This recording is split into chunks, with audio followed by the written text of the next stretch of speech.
So thank you. Thank you for having me. I'm Pooja, and I'm here on behalf of Blockchain for Impact. Very quickly, why I'm here.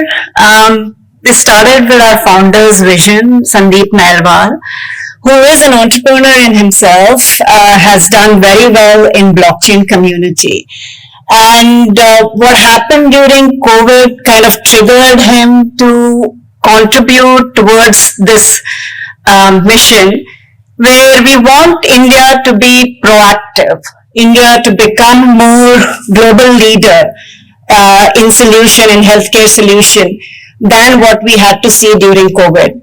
So someone asked me just quickly with how the seeds for this began, and it was actually during the second wave of COVID. Sandeep is based out of Dubai. His family member, who's a doctor here, who's now a CEO, they both were talking. They were extremely frustrated with the situation and the things that we were dealing here in India. So Sandeep, who's a co-founder of Polygon, reached out to blockchain community to come together and contribute towards efforts in India. And what he thought was just something that will start as a relief volunteer effort, actually cascaded into what we're seeing now. So while for the first 1.5 years, we predominantly worked in relief, as you know, a lot of NGOs, worked with a lot of NGOs, 50 plus NGOs, spent more than $70 million towards relief effort.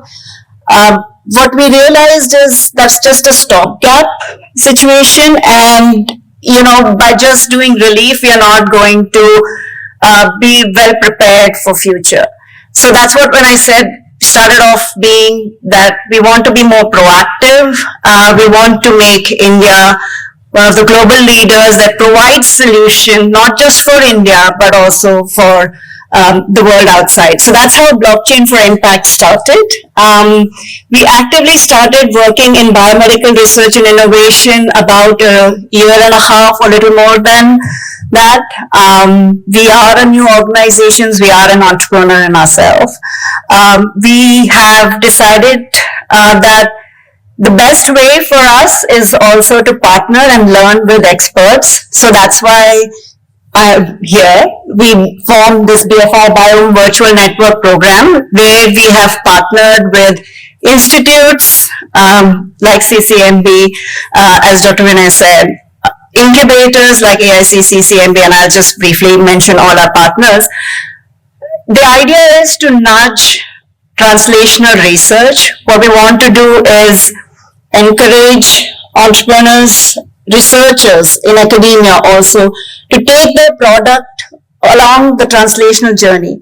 Whether they decide to license it out, whether they decide to take the whole product in the market by themselves, that is up to them. But we want to help them in that journey. We want to be the catalytic funder that encourages that nudge. So that's how we started. We also have another program, a call that is open for doctors. So this is also to bring in doctors-led translational research. We have BFI Biome Samarth call that is open so that doctors can give projects, translational research projects under that. The call is until end of Feb. And where we come from bringing these different sectors is again the learnings from COVID. We realized that we develop solutions much faster when different sectors work together. And that is our vision with BFI Biome. We want to bring academics, we want to bring entrepreneurs, startups, incubators, people who know what they've been doing well, what is working in the ecosystem, and the medical sectors together with policy and regulatory, so that we can push the whole ecosystem towards translation of their research into products, and then make these products accessible for the people in India. So that is our aim. We are actually very flexible funding organization. As of now, some of the things that we want to do is relieve the stress. So we park the funding upfront, usually with the institutes and incubators, so that the funds are available, there is no stress. and with our medical sector. So we have already formed partnership with AIIMS Delhi. We are in the process of few other medical INIs, and like I said, there's another call. So that is our intention. That is what we're doing. These are our partners all across India. We have 5 incubators, 8 academic institutions, some of which are here and some which are not here, which we've just formed partnership in the last few months. And with everyone, what we're doing is pushing translation research. And we are actually looking to partner more, help entrepreneurs more. I really like the topic of today's, as Jirusha said, discussion. It's day one. And why I really like is I think everybody, regardless of whether you decide to be an entrepreneur or not, I think regulatory requirement, understanding actually can help your own research. I don't think these guidelines are defined to hinder research. They can, if incorporated, actually can help your product development. I did my PhD and postdoc from US, and I'm an academic by training.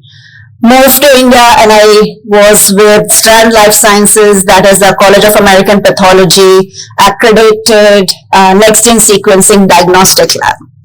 When I was in US, I won't say where, PhD or postdoc, we all did our research, and every time we had to do a PCR, we had a favorite wells that we wanted to put our PCR tubes in. I don't know how many of you can relate with it. But can you really imagine when you're doing diagnostic, when your report that is going out to patient, where they're making decision on therapy, where they're making decision on whether to continue with family planning or not, based on what rare disorder may exist in the family. Can I take that risk to do maybe today my PCR work and tomorrow it doesn't? And I think, frankly, now that I've learned, transition, rewired my thinking, I feel that had I known about the regulatory requirement, all the compliances, and I'm just talking from diagnostic point of view, right, in different aspects that we're doing, I feel my research would be more productive, more efficient. And if at all something translation came out of it, it would have been already in compliance where we don't have to. So I feel regulation is something that you have to, instead of seeing as your enemy or something that, hinders progress, more towards, how can we incorporate so that we can be more efficient, more thorough with what we are doing. And I'm really happy that you've called this as day one, because really we all need to start regardless of whether we decide to become entrepreneurs or not. So I don't want to take too much time. There is a really very great lineup of speakers, and really thank you to AICC CMB and the organizing committee for having designed this program, which I think is definitely a need of the hour. And we hope that we have more such programs, because we don't just want to support startups or translation research, but also to provide the support that is needed for them along their journey. And this is one of it. So with that, thank you very much. To stay informed about the startup ecosystem, subscribe to My Startup TV.